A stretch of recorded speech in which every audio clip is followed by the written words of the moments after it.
What's up, guys? My name's Christian. I play drums for the band Modern Alibi, and in today's video we have the full interview with our friend Meredith, who is a media and journalism student at UNC Chapel Hill. It's a long one, but we talk about history of the band, things we have coming up in the future, as well as so many funny stories about the band. You're gonna love it. It's a long one, so grab a snack and we'll see you at the end. So first, I guess I want to start with just how did Modern Alibi come to be? Like, who was like, "Oh, guys, let's make a band." Like, what was the beginning stages looking like? The project started in 2020, late 2020, early 2021. And it was basically me writing music. I didn't realize that I wanted to play music live or anything like that. I just wanted to write songs. And I guess just what came out was a very, live sounding, sound. And it was very rock. And I thought immediately, I was like, all right, I'm gonna need some dudes to help me out with this, because I don't think that I can do this by myself. Around then I started just getting in the Charlotte music scene. I met a lot of people. Like, that was the biggest thing for me, was just meeting as many people as I could. I did open mics. I did I don't know if you know the Evening Muse. Like, I started just meeting as many people as I could. Convinced some people to be in my band, and I didn't have any music released. I don't even know if I had the name Modern Alibi, but yeah, it just grew from there. And then I slowly started to meet these guys. I met Josh first, who was a sub for somebody who couldn't make a show, and then Christian came along, and then Carter came along a little bit after that, and everybody was either subbing for somebody else or basically bailing me out of a situation where I'm like, oh crap, I need a musician here. And then it ended up being a great fit. And then, once we got this group of four, I felt unstoppable. So I don't know. We're just going as far as we can, just the four of us. But I guess that's kind of the origin story. How did you? Where did the name Modern Alibi come from? Okay, I have an artsy answer for this, and then just like a regular, like the truth. So I'll give you both. So the artsy one is alibi is a Latin. The Latin word for alibi means elsewhere. So when I make my music that's modern, I feel like I'm elsewhere. So that's what you can write down. But the truth is words that sound good together. I wanted to have two words that had zero relation to each other. So when you put them together, the meaning comes from the music, So I didn't want it to be something that that people's minds immediately go to something. Oh, this reminds me of this or whatever. It's just Modern Alibi now has just, like, the meaning of those words on their own are still the same, but together, since I've been doing this project and I've just been like breathing this project for the past 5 years of my life, almost 6 years of my life, it's just like Modern Alibi just means just what we're doing here. So that's the truth. And you could actually write that if you want. You don't have to write the line. I actually love that so much. Okay, and then how would you guys, obviously a lot of people, describe different artists' sounds. How would you guys describe your sound? I've been talking so much. Do you guys want to? Rock and roll. Oh, yeah. Good old rock and roll. No, it's very very alternative. We all come from different backgrounds within music, so it's nice to be able to take those influences, and when we jam, really combine them, bring them together. Yeah, it's pretty simply alternative. Yeah, I'd agree with that. Thank you. All right. If you were to give somebody 10 seconds of any of your songs, is there something that people would be like, oh, I know that's Modern Alibi because of this? That's a good question. That's a great question. Great question. So you're just saying, like, you get 10 seconds and you're showing someone what would be the best? I don't know. I've always loved the Taste It chorus, the pre-chorus where it's like quiet and then it drops. It's really loud. I don't know. That would be my pick. That chorus, or the American radio drop into the big chaotic ending that it is. I would say for me, it would be the breakdown of Boy You Better, just because that song was with us so early, and it was something that I had to really hold on to and believe in, and convince myself that it was good because I wrote it at a time where I didn't know how to write music. I mean, I still don't know how to write music. I'm just doing my best, you know. But at that point in my life, I didn't realize that not knowing what you're doing is a good thing. Because when I'm writing music now and I stumble upon something, it's kind of a beautiful thing now. But at the time, I was just like, dude, I don't know what I'm doing. Like I wrote this weird sounding breakdown with the tempo change, and it feels odd. And I kind of had to stick to my guns. I held on to it, and now it's one of my favorite songs to play live. And I think because of the amount of stages that particular song has gone through, I'd say that if somebody's just getting into Modern Alibi, I'd be like, listen to this one. It's weird, it's fun, and it's just got a story. So. And there is another Boy Better out there. But Yes, there are two.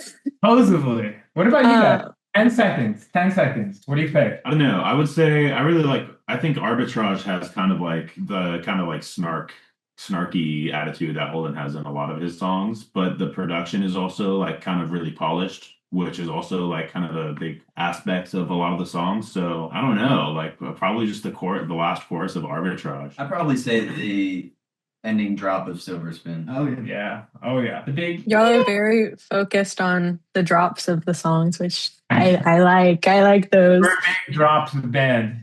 Oh yeah. It's not a Modern Alibi song without a drop. Lyrics that don't even rhyme is never drop. It should though. It should. It should. We'll rewrite it. Maybe live. Maybe live.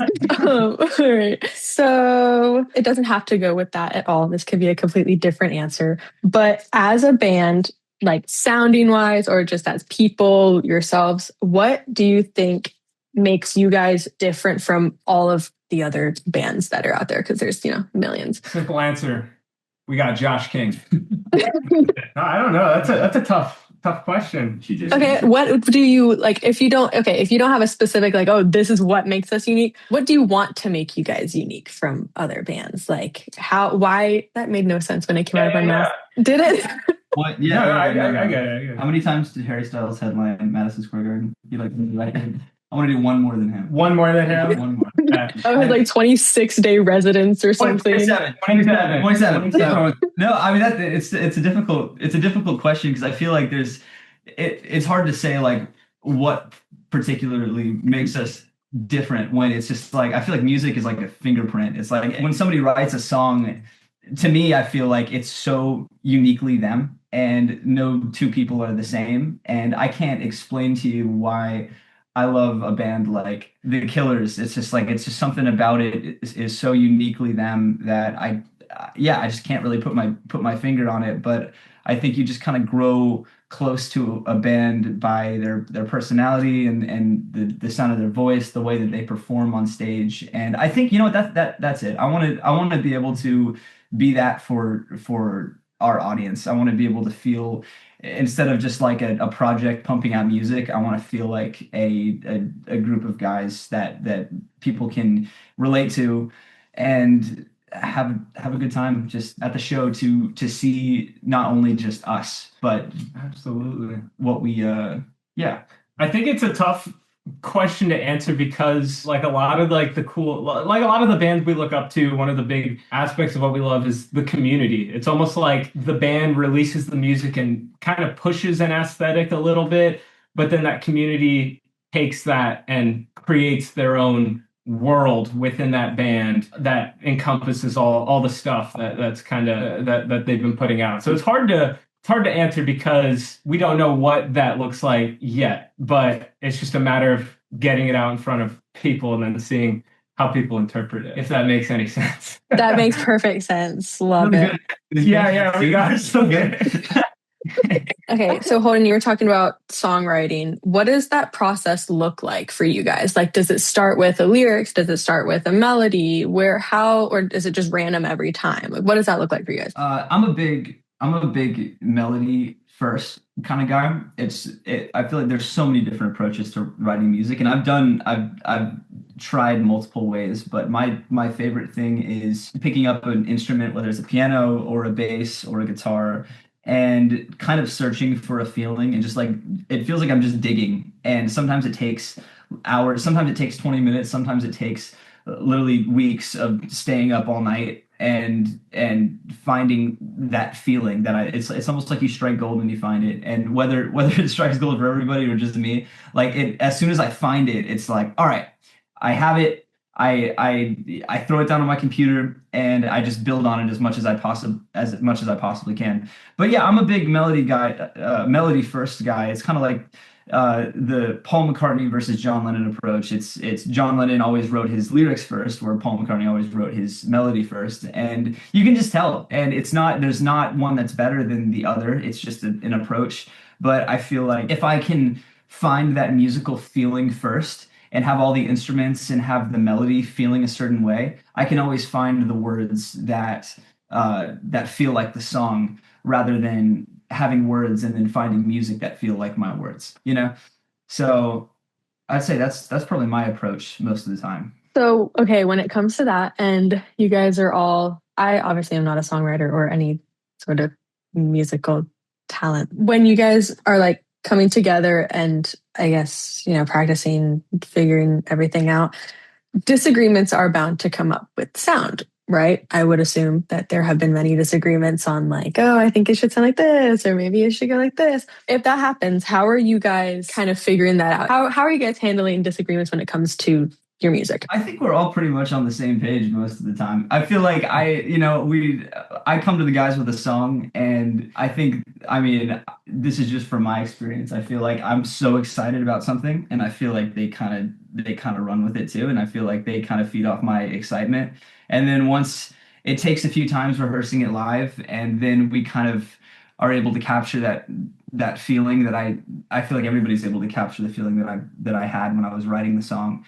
And then if there's some live stuff, I'm sure, when we're creating a live arrangement, we have, it takes some moments to figure out what the best thing is for a live show, which a lot of times, these guys have more, Christian especially has more live experience than I do. So his mind for, what's going to translate to a live audience is sometimes, a lot better than mine, where I have a mind for a studio track rather than a live track. So I feel like we all have our strengths, and there really isn't a lot of disagreements. I'm not gonna lie. Yeah, it's more of just like playing it out, seeing how it feels, and then working through the kinks collectively. But we'll fight sometimes. We'll just battle it out. We'll get it out. Yeah. We'll get the boxing. Okay, so talking about live, what is each of your guys' favorite or most memorable show that you've played? We just talked about this. Yeah, we just had a discussion about this last week. We played that Halloween show at Snug Harbor, and it was just like a smaller room of 120 people? 150, I believe. 150. And it was just 150 of the most loyal fans, like packed into a little sweaty room. And they just went super hard. And it was just, that energy was just unreal. Probably that. Love and Life is very cool just because it was our first time playing that big of an event. And it just felt like people were as far as the eye can see. Like it was incredible. The light show was cool, but it was also terrifying because we've never done anything like that before. So I don't know. Any other ones? The album release was pretty cool. The Amos's. Yeah, I'm with you on Snug, one of the top ones. I also really enjoyed playing in Asheville with IDK Howe. Oh, that's right. Yeah. But yeah, between those two, probably Snug. Yeah, that was a cool weekend. That was it was either the day before or the day after we opened for the All American Rejects. Yeah, that same weekend, day after. Yeah.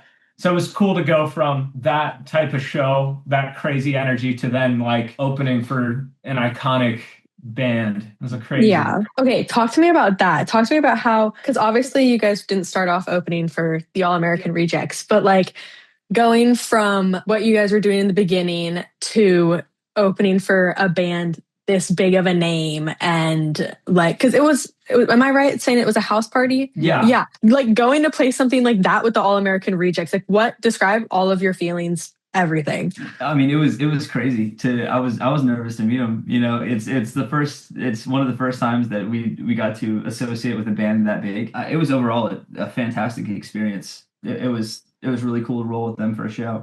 But yeah, it was in our hometown too. It's like probably one of the coolest things that's happened to our music scene is the Rejects coming in and playing a house show. Yeah, we were just grateful to be a part of it. But yeah, it was a great time. It was a great night, and it was a culmination of a lot of hard work because I think we got the connection through playing like in the dive bar scene of Charlotte and playing these like smaller pop-up shows where we don't announce, we just show up and we play for a bunch of people. And right, we got the connection through one of those, right? So it was cool to see like getting that exposure leading to a connection, and then it's an opportunity with the All-American Rejects. It's funny how that works because we play these dive bars and people walk up to us all the time because it's Saturday nights in uptown Charlotte to where it's just like it's chaos, and we're playing, and there's, I don't know, we cycle through, I bet 900 people cycle through in a night, and we talk to a lot of people, and the amount of people that walk up to us and are like, we have an incredible opportunity for you, and they're completely drunk and just like plastered,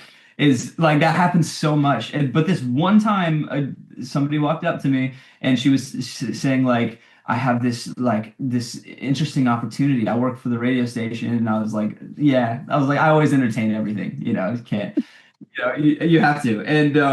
And she was like, trust me. She was like, this could be really, really cool. Sure enough, I get a call from the radio station, and they say what it is, and I was like, wow, you never know who's out there. That's why it's so important to give your best performance no matter where you are. It doesn't matter if you're playing at a sweaty dive bar in front of 200 people. It's like you have to give everything that you have because you never know who's in the crowd. So do you remember exactly which bar that was at when whoever that was came up to you? I do. Yeah, it was called the Brickyard in South End, Charlotte. What if you could describe each of your guys' personalities as individuals in 3 or less words? Describe ourselves or describe the other guys? Actually 3 words from each of the other people describing you. I don't want Josh to describe me. Let me think. We need a moment. Oh, take your time. Harder, nonchalant. Nonchalant. Like mogging. Maxing all the brain time, rot. whatever that means. Silent yet confident. Yes. Absolutely. That's 2 words, bro. Silent yet confident. That's 3 words. Yeah. Oh yeah. Does the third one? Does the second one have to be an adjective? It's okay. Oh, I see. You can however many words you want.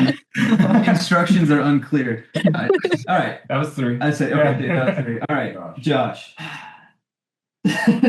Sexy for sure, and he's pocketed.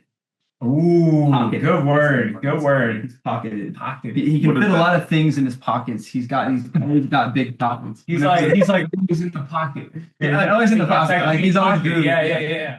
But he does have very large pockets. He can fit everything in there too. We need someone to carry something. Josh is your guy. All right, Christian. Christian is dumb. That's it. No. I would say he's sturdy. I like that. I like that. He's sturdy. Yeah, that's what I'm gonna say. Sturdy.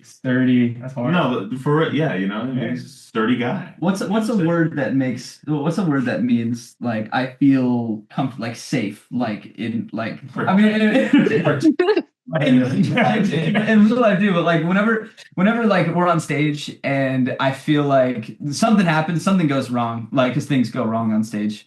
And I always just look back at Christian immediately and I'm like, fix it. And then it's always fixed. So I got my fixer. boys. That's what it is. I feel like he's a safety handyman. He's man, we're good at this. All right, now we got to do Holden. Bossy. Angry and abusive. No, like kind-hearted genius. How do we say that in 3 words? No, that's it. Yeah, that's it. Kind-hearted. Right. I love your words. Is that 12 for the Seattle Seahawks? Yeah. Sorry. Congrats on your Super Bowl, but I'm a Panthers fan, so. Oh, so I actually went to that game where we destroyed you guys, but it's fine. We're also playing you guys in Charlotte this upcoming season too, and I will be there. So yeah. Bring it on. I'll be there too. I'll be there too. Is that My Chemical for sick? I also have you guys might like this. I have some albums on the wall, and I have a sign that says Gerard Way, like a street sign. Awesome. I do. Can we see your lizard? Oh, it's a bearded dragon? Yeah. I used to have one of these. This is my bearded dragon Cusco, like from Emperor's New Groove. I used to have Yeah. one. I would just hang it on my shirt. Hold on, let me put her back in here before she eats all my stuff. Okay, let's see. What I want to hear from what? Yeah, what? Go. I want to hear from each of you for what your favorite like anecdote is. If it's whether it was a story from you guys on tour, if it was a specific moment in a show, just something that really gives like, oh, maybe some people don't see this side of Modern Alibi, or maybe this describes Modern Alibi perfectly through this experience. Like any anecdote ever. One of my favorite stories is the time that I thought that I had like perfect pitch, but we were just in the Sprinter van on tour, just like bored, so we were like on the like GarageBand app playing the piano, random notes, seeing if we could guess it. So Holden like played a G and told me it was a G, so I'm like, okay, that's a G, and then he played some other note, and then I guessed it, and I thought, and then he like played he said like sing a D. So I sang like what I thought was a D, he said I was correct. So I was like excited and like celebrating, and then I was wrong. So I don't know if that's exactly how it went, but pretty funny. We like to just play pranks, and sometimes they're good, sometimes they're just god awful. But the guys did the meanest one to me. Yeah, Carter, you tell this one. You tell it. Oh, you're talking about during the movie. It had me losing my mind over this. All right. This is mean. We were all watching a horror movie, and Holden, we had to pause the movie. Holden got like a phone call, and Christian had this brilliant, genius idea. Is this in New York? This is in New York. Yes. Yeah. And so he goes on YouTube and he looks up 10 hours of silence, occasionally broken by a fart. And so he puts his phone in the couch while Holden's gone, right where Holden's sitting. And both Holden and Josh are sitting on the couch, but the phone is on Holden's side. So when Holden gets back, we play the movie, and occasionally silence is broken by a fart. And Holden thinks it's Josh, but Josh knows what's going on. And Holden starts hearing it come from him, but he's not farting. So he's like, he's losing his mind. He lost his mind to the point where he made us pause the movie. And he got up and walked across the room. And then a fart didn't go off. So he was like, man, maybe I'm just hearing stuff. And as soon as he sat back down, another one went off. The psychological and existential crises that I was going through in that moment. It was a psychological warfare that these guys put me through, because the acting skills from all of them were like, they were getting mad at me for like this, and Josh was like trying to like let me accept it, like I complete gaslighting me, and I thought I was losing my mind for real, and then when I even reached back to try to find something, and then I guess my hand just didn't find it. Yeah, it was deep in that couch. It was deep in that couch. I just remember because it was so quiet too. You could just barely hear it.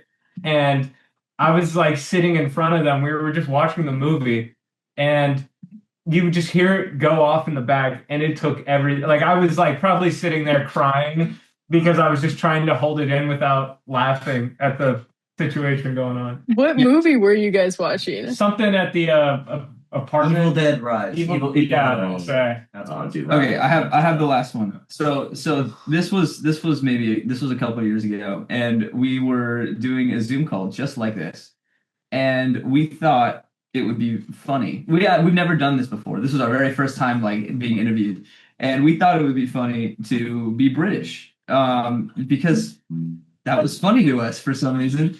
And so we were all like committing to the bit. We're like, all right, we're going to be British, and we're clearly from Charlotte, North Carolina. So it's like, what, like, why would that even make sense? So we hop on the Zoom, and we thought that the interviewer, she was going to laugh or, find it funny or cute, whatever. But so we stick to the bit too.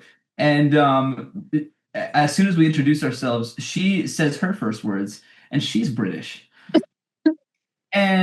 But we know that she's from from around here somewhere, either North or South Carolina. So what are the chances that somebody was British from around here? So we immediately like all of our faces started turning red because we're like we're just completely faking. She must think we're mocking her right now. Hello. Either she thought we were mocking her, or she like committed to our bit too, and she was just messing with us the entire time as well. And to this day, I'll never know. So, but Oh, so did you guys do the whole interview in these accents? no, I think we ditched it pretty. We ditched it after we started panicking. Yeah, We like made this Yeah, panic. that was the last. We were like, all right, let's not do that ever again. But she stuck with the entire. So if she was just messing with us, she must have been like, oh man, now I got to stick with mine. She got us good. She got us good. So That's actually hilarious. What? And if you guys do not want to answer any questions, or if you don't want to talk about anything specific, just be like, hey, no thanks. Before I get into the next question, all of you guys are from Charlotte. No thanks. Yes.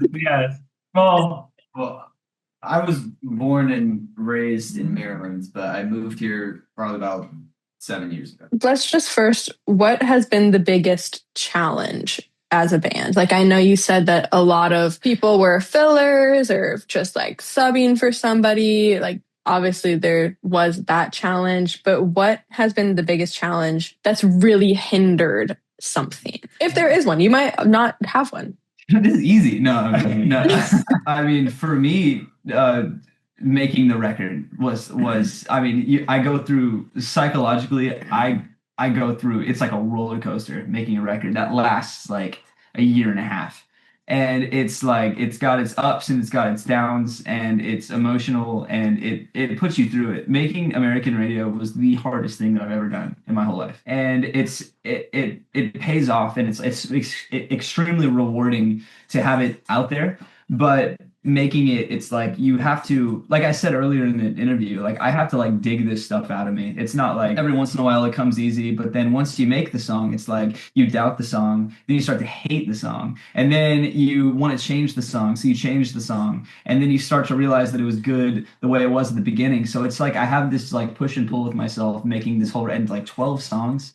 It is, yeah, it's tough. It's extremely hard, but you have to just trust your instincts. And then every once in a while you'll be writing, or I guess in my experience, I'll write something that I'm so proud of, and then I try to write something else, and it's like, man, I might never write a song again. Like this is like just nothing's working.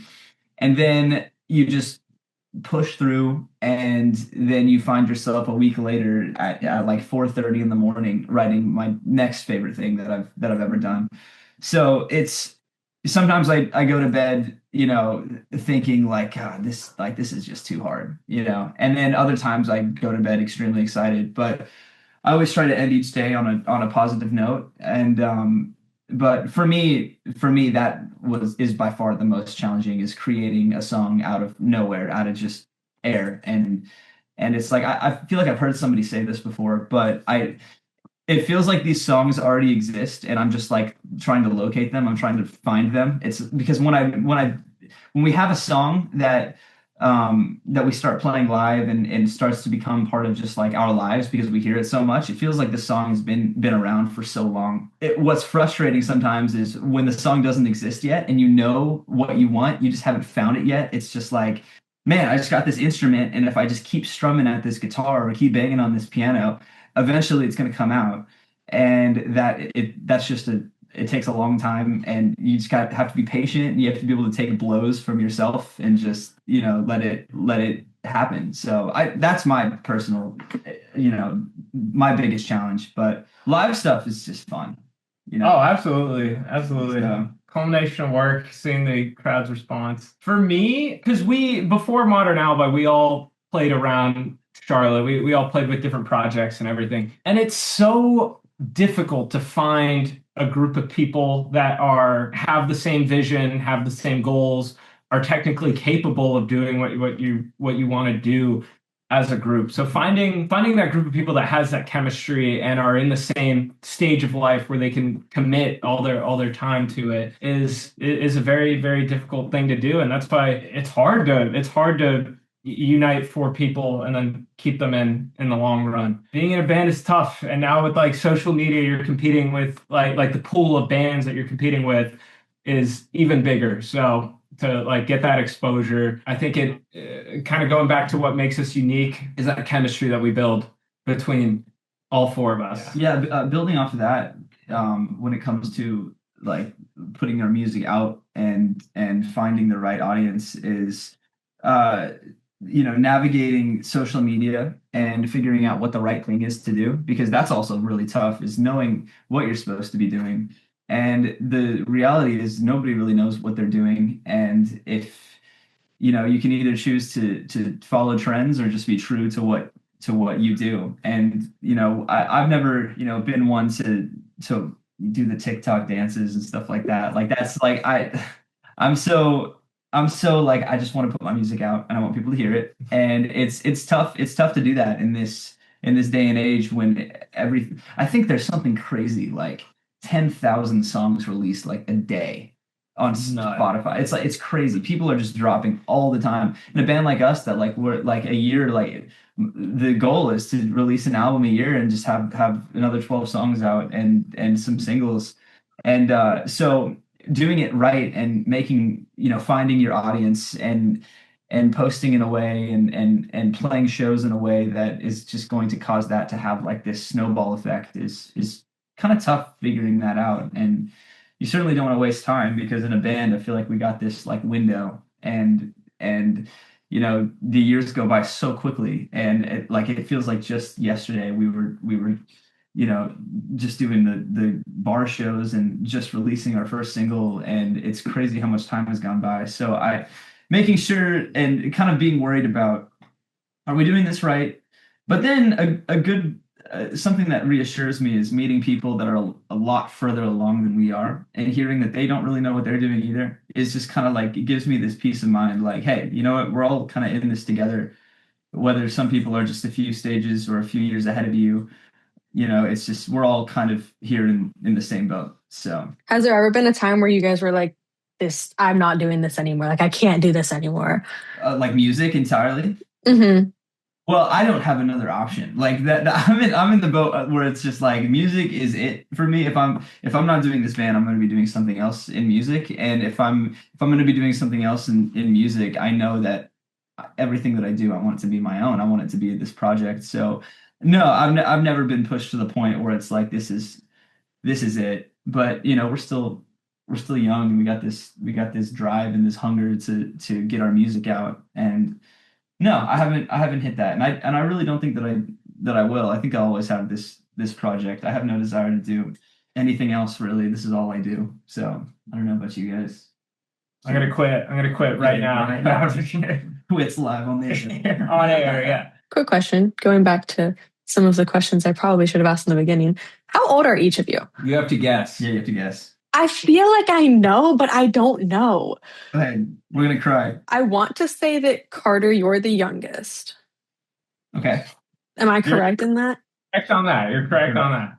Okay. I want to say that you're like 19. Very close. Good guess. 18. Really?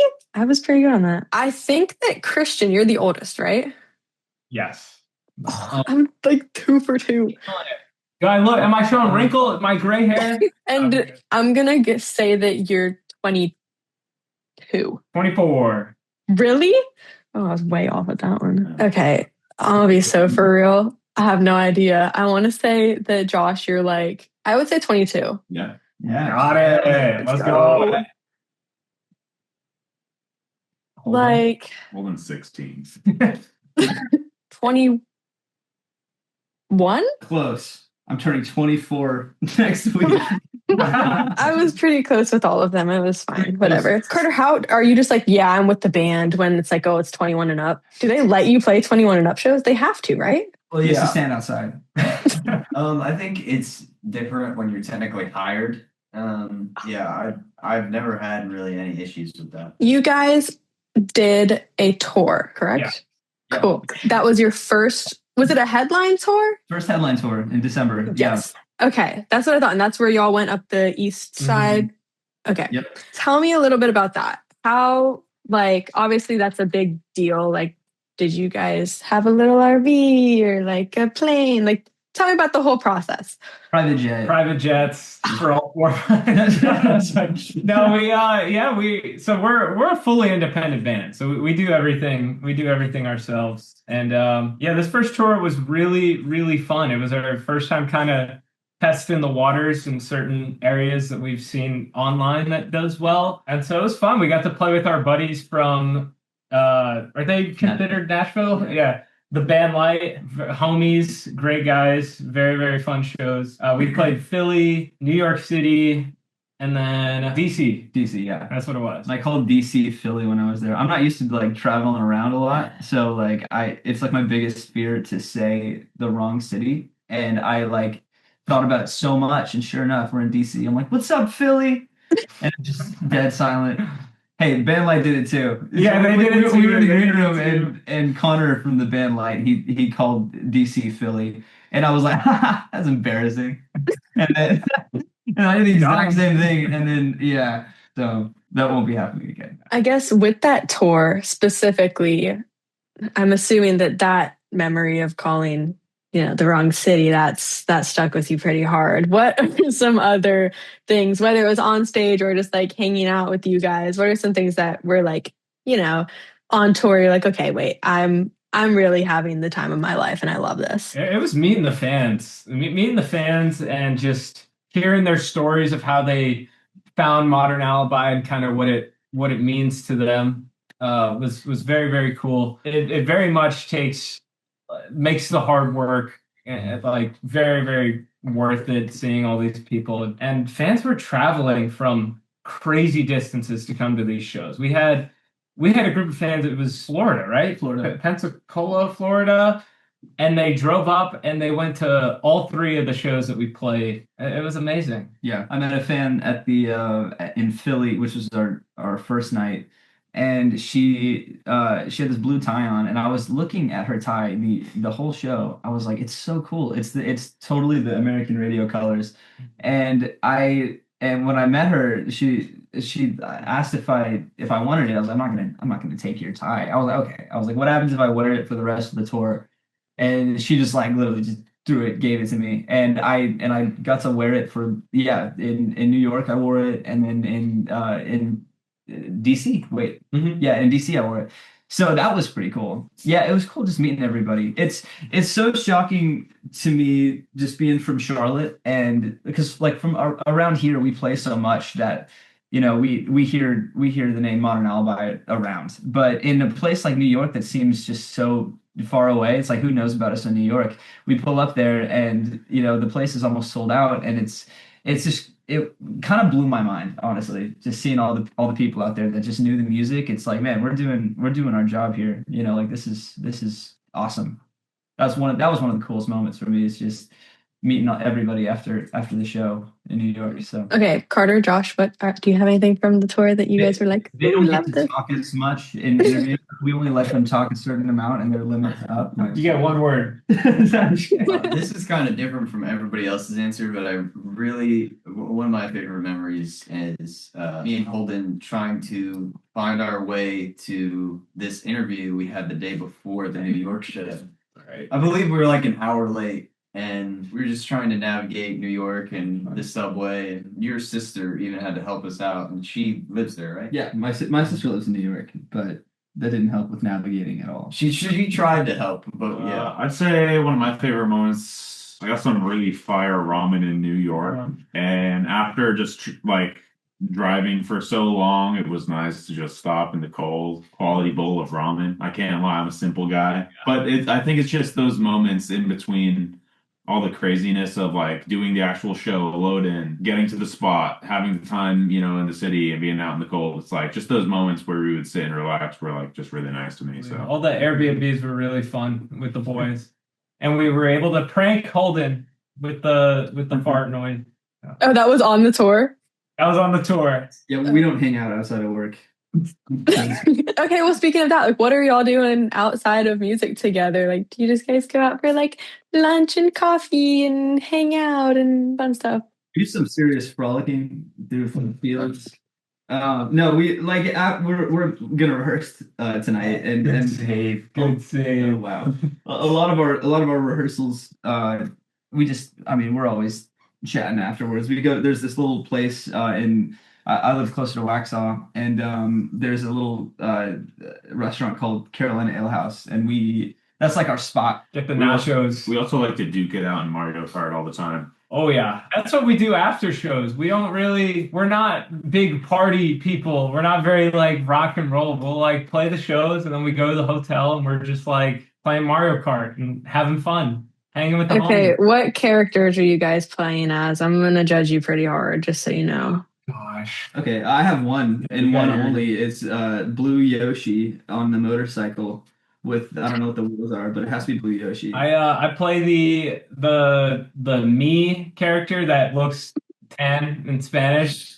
That's my guy. I usually switch it up, but I think I play Shy Guy the most. Yeah. I don't know. I used to when it was the old one, I used to play Link all the time.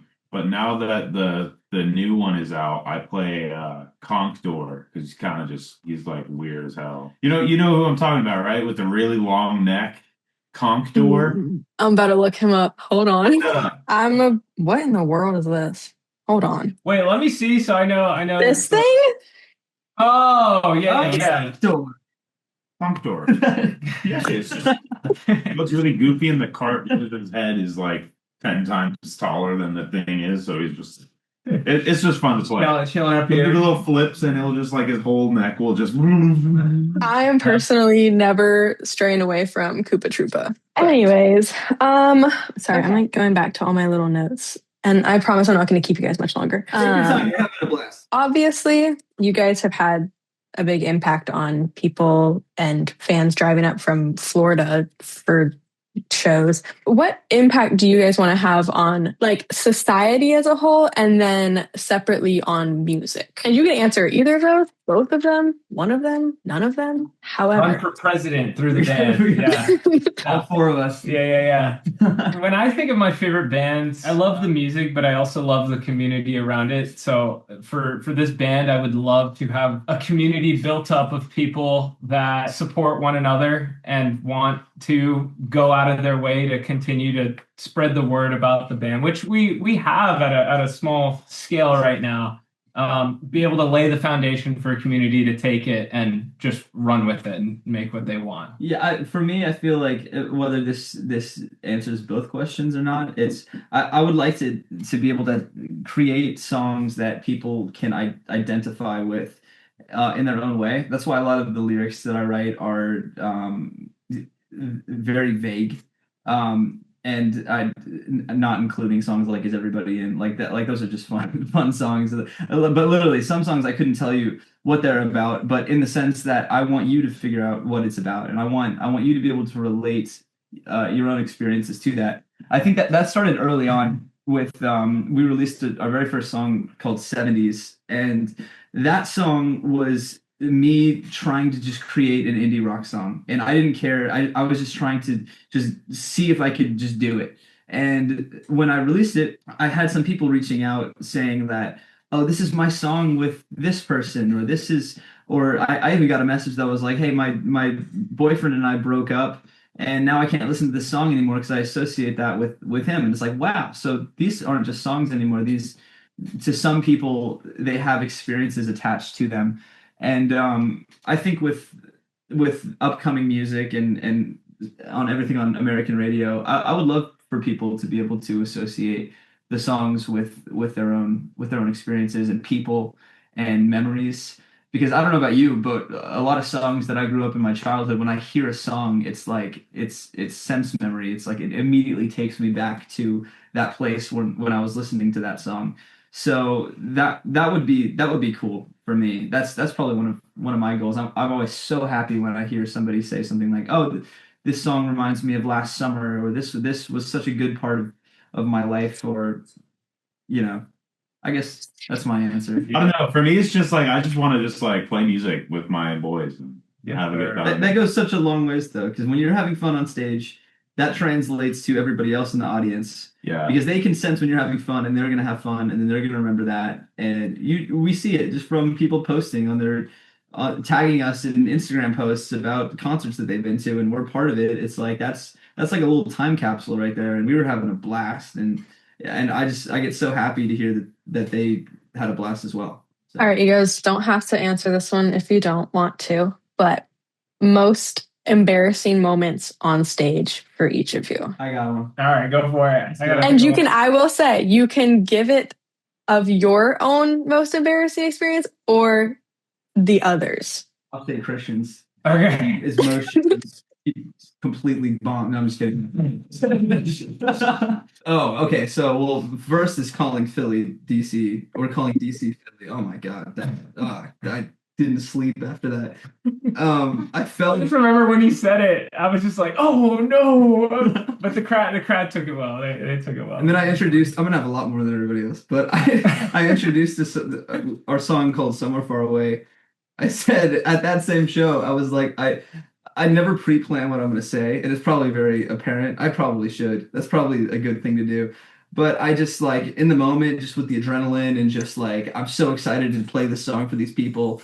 And I was like, all right, this next song is about being somewhere far away. This one's called "Somewhere Far Away." I was like, man, you could have said anything else. Anything else. I love it. I love it. And then I fell completely backwards in Ohio. Do you remember that? Yeah, you tripped over the monitor, right? Yeah, we played a festival in Ohio, and I'm pretty sure the field we were playing for was next to empty. But there was probably one person in a field that held like 10,000. It was crazy. So yeah, I walk out, first song. I set up the microphone. I say, "What's up, Ohio?" And I walk back, and there's a monitor. And what's up, Philly? Yeah, what's up? But I just like it was completely back too. So I just remember that was extremely embarrassing. Good thing there weren't a lot of people there. Yeah, I've actually never had an embarrassing moment in my life, so perfect. Yeah. I've fallen over. First face planted.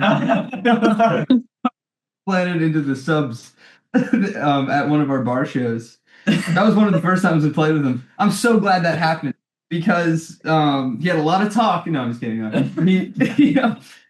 It's just like something in Carter that just like broke the shell. So it was one of the first times we played with him. He hit his face planted into the subs. And I feel like the rest of the night was just like, you know what? We got 2.5 hours left of playing music. Screw it. And then he was just full energy because it's like coming back from that it's tough, but you did it well. So I tripped over. We have these mats that we put on the subs, and the one on my side was hanging off, and I completely just tripped and face planted. And now we have those mats velcroed down so they don't move. Crowd surfing fails. That's a tough one for me. Oh yeah, that one's a hard one to get to sleep at night. A lot of times at the rowdy shows, only at the rowdy shows, I crowd surf and I throw my whole body towards the crowd, and nine times out of 10 it goes very well, and I'm safely carried. I always aim for muscular looking people, and but this one time they didn't have me, and I wasn't hurt, luckily, but I just like... He just vanished. From my point of view, he was up here and just like going into the crowd and then just vanished. Sucked me under. Yeah, I don't know. I threw a stick up one time to do like a stick flip. And as I threw it up, the lights went out and I just could not see the stick. So I just let it fly and I went to go grab another one. It like doinked me in the head. The fact there's so many more that we're just not thinking. There's more. Yeah, there's got to be some good ones. You guys don't have just like a reel of all of your most embarrassing moments that like haunt you when you're sleeping? There's just too many of them. Really, Josh? You don't have any? Not a single? Do you guys have any of Josh? Yeah, I'm trying to think. I think the worst thing that's happened to me is I've like stepped on a cable and unplugged myself and just played through a song without any sound. And like, I'm kind of glad that I don't remember any because you're right. It would definitely haunt me. I got one. Yeah. Oh, yeah. Album release show. The album just came out and I'm gonna reveal. Oh, this was we can. Yeah. So this is like we thought it would be cool to have like this concept, which who knows might happen in the future. But like a lot of our songs, like Out of You and Drifter have like you can clearly. I mean, it's very vague, but it's kind of describing this dystopian city. And because that's the mindset that I've always been in. I always like to put myself in a different place when I'm writing. But I named this city in my head just. I mean, it was really just for me. I called it Strata just because it's just a word that I made up and I could just imagine this place and it just helps me when I'm writing. So anyway, I disclosed this information with the guys and we kind of just toyed around at the idea of including it, but we realized it's not the right time. We just need to put our music out and then we can have our story later. But anyway, so this town is called Strata, and this is a very internal concept that we have at the moment. But yeah, so I at the album release show, I looked at Josh and I just wanted a fun, spontaneous moment. So I stuck the microphone in his face. I said, "Josh, you have anything to say?" And he was dead silent for like, I don't know, 5 seconds. Yeah. Josh started to panic. Josh had a little panic, and he just said in his deep Josh voice, he just went, "Strata." Dead silence. The whole place just dead because nobody knew what that meant. We have it on film. I can't watch it, but don't make me watch that. He's dropping Modern Alibi lore. The fans don't even know it, man. Oh my god! So early on. Oh. Dude, that was fun. I just remember the silence felt like 30 seconds after of just like, oh my god, what did we do? Nightmare. Yeah, I thought I was gonna wake up and there was gonna be like a sleep paralysis demon there or something. But I would that. Right. Yeah, dude, you should not have done that. You should not have been like. I've learned my lesson. Carter, whenever I do that sort of thing, he turns his back to me because he does not want a microphone in front of him, which I respect that because I wouldn't know what to say if somebody shoved a microphone in my face. So. Except for when you shoved the microphone in my face. And then it gave me the most embarrassing moment of this band. But it's up there. I know exactly the way I'm making this article go now, just so you guys know, it is going to be a complete, like, they are the funniest people. Like, it is just a fun time of fun. Thank you. That's how it's going to be. No, it has to be serious. We're not fun. We're not fun. Some of the stories you guys are giving me, it's like it just says so much about who you guys each are as people and just as a band together. And it really it shows through your music and like on stage you guys are having so much fun. It's clear to the audience that you guys are having the most fun of your life. That's my word of the day. If you couldn't tell, it's fun. A few fun questions now. What are each of your guys' favorite bands, like of all time? You have to pick one. Modern Alibi. I have to pick one. You can take it. Can I take it? All right. We're both huge 21 Pilots fans, so like I probably I'll take 21 Pilots. I'll come up with a different one. There isn't one, but I'll come up with one. Yeah. Let me tell you, I have been on a 21 Pilots roll for like a few weeks now. It's bad, guys. I saw them in like 2014 and it's bad now. It got worse somehow. Oh gee. What can I say? I don't know. I find myself listening to Jack White the most. Yeah. And some of his other bands too, like the White Stripes. For me, it's a tough answer because I don't like listen to like bands like that. If it was an artist, I would say like Lucky Day or something like that. But yeah, I don't know. It's tough because I listen to so much like just weird music. Like I listen to a lot of video game music. I listen to a lot of like movie scores and stuff like that. So yeah, I don't know. If it was an artist, Lucky Day. I say the Killers, which is a lie, you know that. But no, it's up there. I love the Killers. I'm super inspired by them.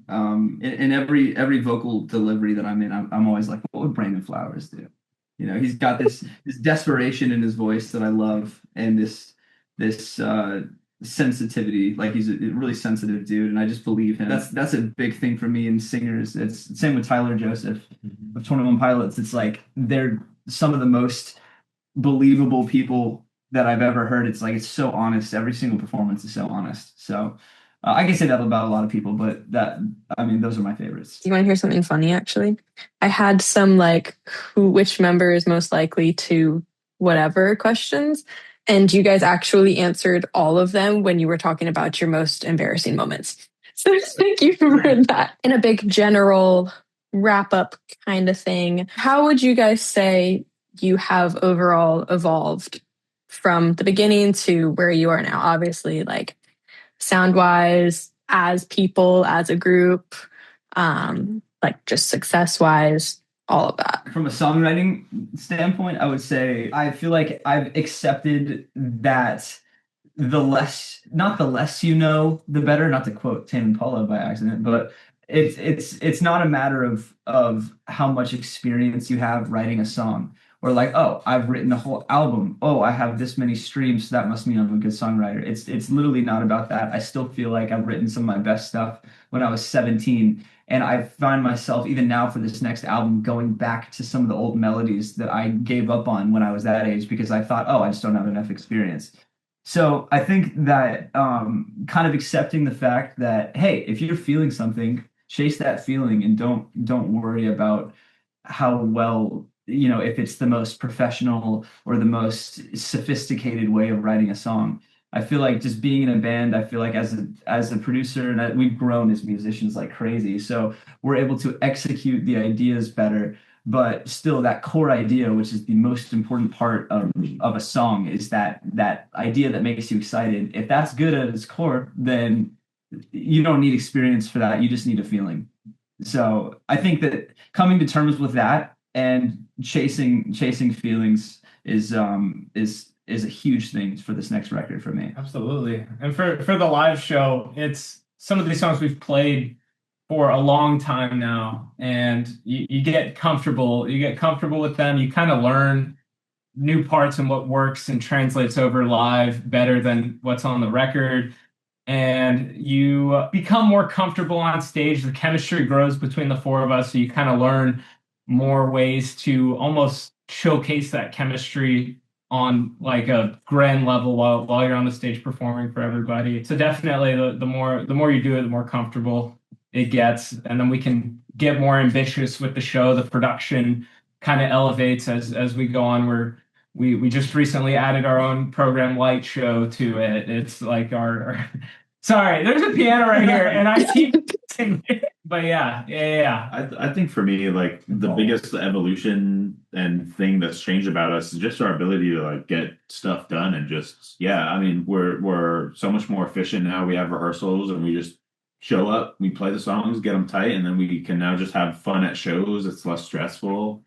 I remember some of our earliest headlining shows were just like just these huge events in all of our minds, and they're like these big events for us, but it's like we would put so much into them. Like we would put sometimes 2 or 3 weeks into rehearsing for these shows of songs that we've been playing for, months and like a year. And now we're just, we're getting really comfortable with the sound, the style, each other, how we rehearse. So yeah, I mean, it's become a lot more fun to just play the shows now. What was your guys' first show? I would say our first official show was at a venue called the Neighborhood Theater in Charlotte. It was the small stage, so it wasn't the big stage. It was like a little side stage that held about 230 to 50 people, and we sold it out, which blew our minds. And I would say that's the first time we played original music at a show. But before then, we were playing outside of ice cream shops and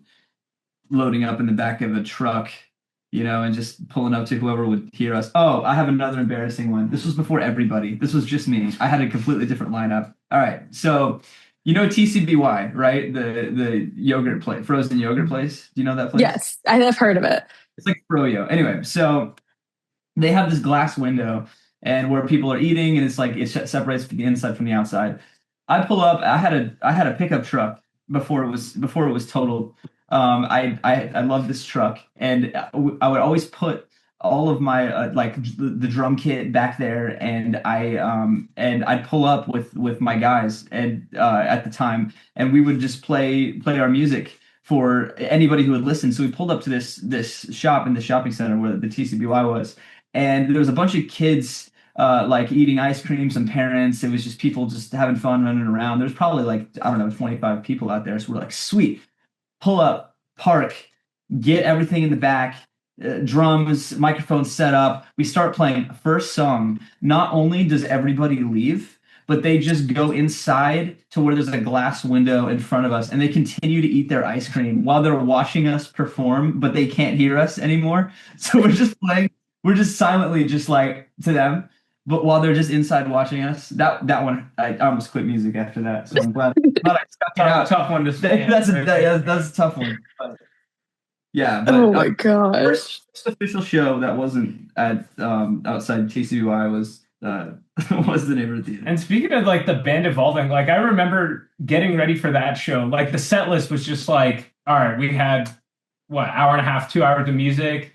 There was no thought into the set list. It was just like play the songs, play them with a lot of energy, and see what happens. And it went great. Versus now, it's like we know we have to have more of a strategic approach to it. We can be more theatrical with the show, and we have backing tracks. So it's like you can get creative with all that stuff. So the process changed way more. Whereas then it was just like play these songs, high energy. Now it's more of a dynamic. Make sure your dynamics are in control throughout the show, and then make sure you think through every single little part of it. We would play so fast when we were nervous too. Oh yeah, when the adrenaline's going. Like, well, you would play a song and it would feel normal, and then you'd watch it back and you're like, what are we doing?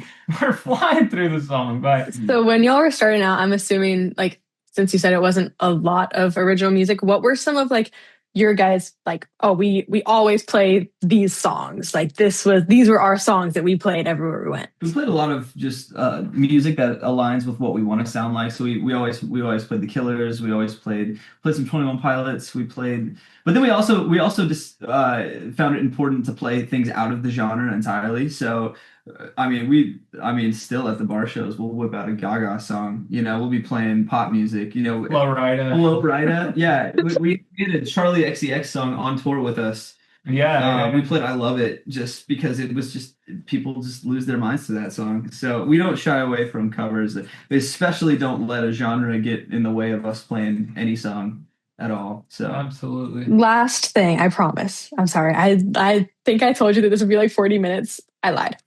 I have no idea how much time it's been. We've been having fun. So well, I am glad to hear that.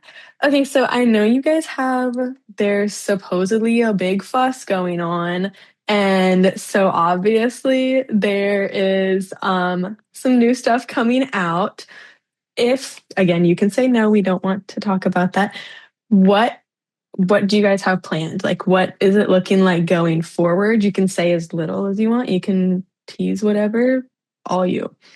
So the song's coming out April 10th, and we're dropping a music video with the song. I think that's the first time that I've said that, but it's true. Yeah, we have a music video coming out that we're really proud of. We shot it in Atlanta, and it's pretty cool. It's very cool. It's our first music video that we feel like we've reached a new level of music. Our friend Will is here from Charlotte. He's a videographer. He's an NFL videographer. So we are extremely fortunate to just have a friend that knows his way around a set and a camera. And he made an incredible video for us. So I'm extremely excited for everybody to see that.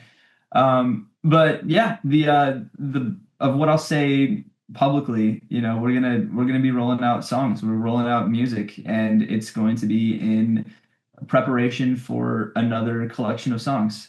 Hopefully an album. It'll be 2026 for sure. So we're dropping some of our favorite songs, and just kind of a similar thing that we did with American Radio. We released a few of the singles. We released an EP. I don't know. I'm not sure if we're going to be doing an EP for this era, but if we do, that would be cool. But the goal is a record, a 2026 record, and it's going well. I'm so excited for everybody to hear what we've been working on, and we're rehearsing some of the new songs, and I can't wait to try them out live. And yeah, The Fuss is going to be a really fun song. The response from The Fuss, we play it live for the past year just to test it out, see how people like it, and people seem to love it. It's a high energy song, and I'm grateful for the response that we've had from it. So I'm excited for people to learn the lyrics, be able to sing it with me, and know when the drop's hitting and lose their minds. It's just one of those songs that I just want people to just lose composure. All right. Are there any like last minute like things that you're like, ooh, I really want to tell her about this? I'm announcing my retirement. This is our farewell single. This is our farewell. Yeah, we released the song and we're gone. Imagine. Hiatus. Please, guys, please don't go on hiatus. Okay, we have questions for you. I guess we have to figure out what they are. But what's your favorite Modern Alibi song? Oh, 70s. Really? Nice. Yes. It has always been. That's the first song. Because if I'm listening to an artist like for the first time, I'm like, okay, let me go to like one of their very first songs. And that's how I got into you guys, was that song. That's awesome. I appreciate that. That also makes me extremely, in a good way, insecure that people go to the very first thing that I've ever done, the latest thing.